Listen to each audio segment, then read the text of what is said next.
RCB versus SRH IPL 2026 season opener. So Chinnaswamy స్టేడియంలో అయితే జరగబోతుంది ఈ మ్యాచ్ బెంగళూరులో. సో లాస్ట్ టైం ఈ రెండు టీమ్స్ చిన్నస్వామి స్టేడియంలో ఆడినప్పుడు ఏం జరిగిందో మన అందరికి తెలిసిందే. ఎస్ఆర్హెచ్ ఫస్ట్ బ్యాటింగ్ వేసి 287 రన్స్ అయితే స్కోర్ చేసిళ్ళు, ఐపీఎల్ ఉన్న హైయెస్ట్ స్కోర్.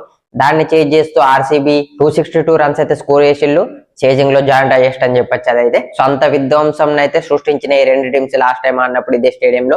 సో అప్పటికిప్పటికి కంపేర్ చేస్తే రెండు టీమ్స్ బ్యాటింగ్ ఆర్డర్ మరింత స్ట్రాంగ్ అయిందని చెప్పొచ్చు. సో ముందుగా హెడ్ టు హెడ్ చూసుకుంటే మాత్రం ఇప్పటి వరకు రెండు టీమ్స్ కలిపి 25 మ్యాచ్ ఆడితే అందులో 13 టైమ్స్ హెచ్ఆర్హెచ్ విన్ అయితే 11 టైమ్స్ ఆర్సీబీ అయితే విన్ అయింది. సో ఒక మ్యాచ్ అయితే వాష్ అవుట్ అయిందని చెప్పొచ్చు. ఐపీఎల్ లో one of the best rival చెప్పుకోవచ్చు ఈ రెండు టీమ్స్ మధ్యలో.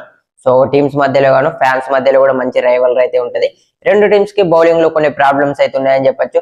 రెండు టీమ్స్ కి వాళ్ళ మెయిన్ బౌలర్స్ అయితే లేరు. ఎస్ఆర్హెచ్ చూసుకుంటే వాళ్ళ కెప్టెన్ ప్యాట్ కమిన్స్ అయితే అవైలబుల్ లేడు. ఆర్సీబీ సైడ్ నుంచి చూసుకుంటే జాష్ హేజల్ కూడా అయితే అవైలబిలిటీ లేడు. ప్యాట్ కమిన్స్ ప్లేస్ లో ఎస్ఆర్హెచ్ నుంచి డేవిడ్ పెయిన్ ని ఆడిపిస్తే బాగుంటది అనుకున్నా, మంచి ఎక్స్పీరియన్స్ ఉన్న బౌలర్. ఆర్సీబీ సైడ్ నుంచి చూస్తే జాష్ హేజల్ ప్లేస్ లో జాకబ్ డఫీ తప్ప వాళ్ళకి మరొక ఆప్షన్ అయితే లేదు, ఎందుకంటే నువ్వు తుషారాక్ ఎన్ఓసి రాలేదు కాబట్టి. సో ఇక రెండు టీమ్స్ బ్యాటింగ్ ఆర్డర్ మనం చెప్పాల్సిన అవసరం లేదు, అందరికి తెలిసిందే. సో లాస్ట్ సీజన్ ఉన్న బ్యాటింగ్ ఆర్డర్ ఉండే అవకాశం ఉంది.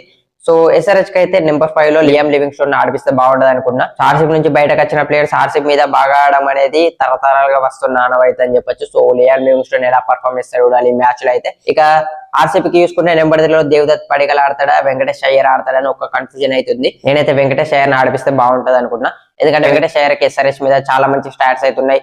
ఎస్ఆర్హెచ్ మీద ప్రతిసారి బాగా పర్ఫార్మ్ చేస్తుంటాడు కాబట్టి అయ్యర్ ని తీసుకుంటే బెస్ట్ ఉంటది అనుకున్నా. ఇక ఈ మ్యాచ్ లో కే బ్యాటిల్ చూసుకుంటే మాత్రం SRH openers versus Bhuvneshwar Kumar, Tim David and Romario Shepherd versus Harshal Patel, Heinrich Klaasen versus Shreyas Sharma. So ఇవైతే కే బ్యాటిల్స్ అనుకుంటున్నాయి ఈ మ్యాచ్ లో. సో ఈ మ్యాచ్ లో ఎవరు విన్ అవుతారు అనుకున్నారు మీరు కింద కామెంట్లు అయితే చెప్పండి. అలాగే next IPL and cricket videos కోసం మన పేజ్ అయితే ఫాలో అయిపోండి.